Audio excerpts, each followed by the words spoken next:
بسم الله الرحمن الرحيم.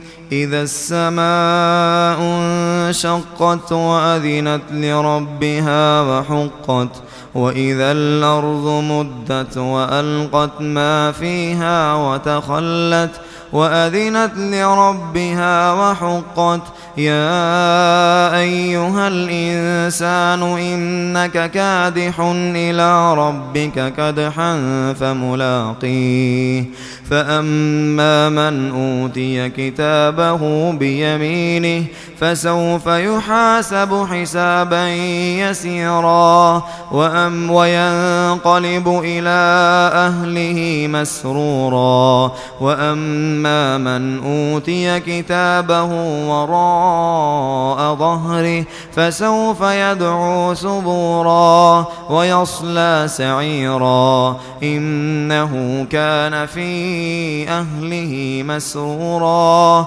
إنه ظن أن لن يحور بلى إن ربه كان به بصيرا فلا أقسم بالشفق والليل وما وسق والقمر إذا اتسق لتركبن طبقا عن طبق فما لهم لا يؤمنون وإذا قرئ عليهم القرآن لا يسجدون.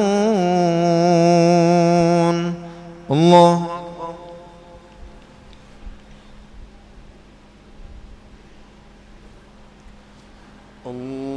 الله أكبر. بل الذين كفروا يكذبون والله أعلم بما يوعون فبشرهم بعذاب أليم إلا الذين آمنوا وعملوا الصالحات لهم أجر غير ممنون.